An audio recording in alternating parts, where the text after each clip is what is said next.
In the previous video, we made our GUI talk via TCP/IP. In this video, we will be connecting the GUI to SQLite Databases. We'll be adding a new tab and more widgets to the GUI. We'll be exploring SQL, also pronounced SQL. We'll be creating an SQL database. We'll add a table to it, and we'll be doing this from within our GUI with PyQt5.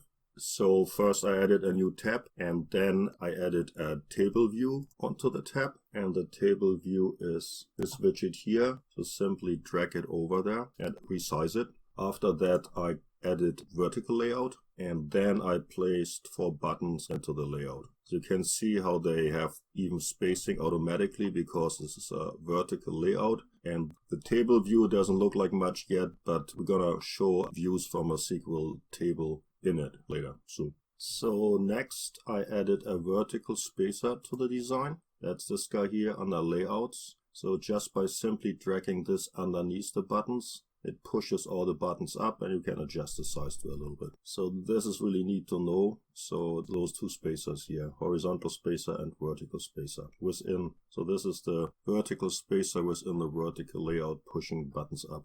Then next I changed the background color for the entire tab as we've done before, and also the foreground color for the buttons so one can see it. So white in front of red instead of black on red. And again, I make small changes and save them so I don't when I make a mistake I started to giving the buttons better names, but then in the end I changed it from push button, the default push button 2, 3, 4. I changed it to button SQL add, create DB, and so on. So later when we talk to the buttons from our other Python code, it will be easier to find those buttons. So next I made the entire GUI a little bit bigger to accompany to give space for the data. And I kept going back and forth a little bit. I worked on the UI design and then ran it from the importing Python module. And it turned out that pushed all the other controls around or did not push them around. So then I made it a little smaller so the data can be seen, and arranged some of the widgets on the other 2 tabs. I moved the button to the side here. Yeah, changing the design. Sometimes you have to change more things. Now there's one interesting important thing. That's a table view here, and I made the background for the table view. I made it like this. I made it white. And what I've learned is that when we're going to the tab, I had to change the style sheet. I had to say QWidget, make that red, and make the push button white. Because what happened is I couldn't see the data when I was creating the database and trying to view the data, and not using the QPushButton class here made the text within the table view white. So white on white is not very easy to see, so I couldn't see any data. So this one is important here. So then I imported the first design from a Python module from our GUI code, and just to make sure it's working, it's running, and it shows a new tab. Everything else was still the same, of course. That was just like a sanity check to make sure it's still working. And then I continued with the design, going back and forth, and importing this 7th version here. So this is now smaller, and it has the buttons with the color style sheets. And then this is the final one. So that's a final UI design, which we just saw in the designer. So that's my final version. And so that's the UI code. And the module here has the SQL code that connects the buttons to functionality. In the beginning, I'm creating the DB by default. And but there's also the button, there's also the functionality here. If there is a database created with the name we expect, then when we click view data, we can see it. So it fills it in. This is our table view widget. So I gave it an ID, publisher, and stores as header names. And I inserted some data, and we can add a row. When we click here, we can type in something and press enter.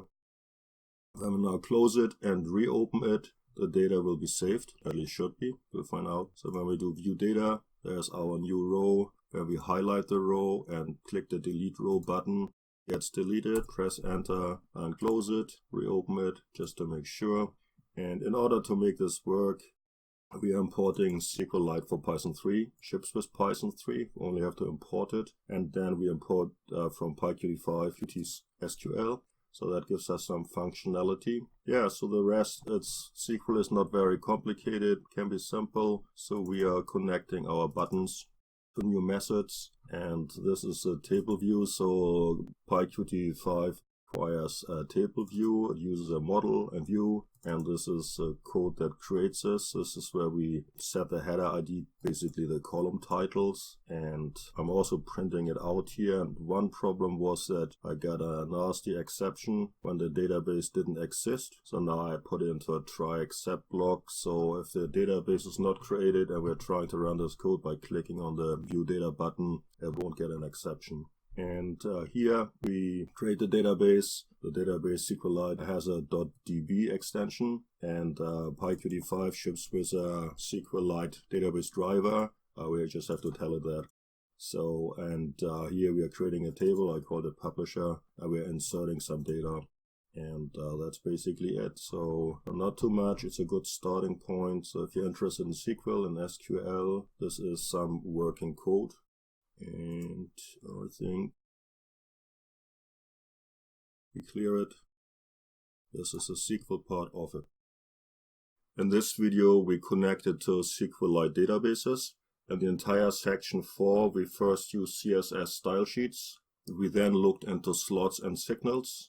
We overloaded widgets using disconnect to make it work. We debugged PyQt5 with Python hooks. We created executables with PyInstaller. We talked to networks via TCP/IP, and just now we created and connected to SQLite Databases. And this is the end of section 4 of Advanced Python GUIs with PyQt5, which is the end of this course.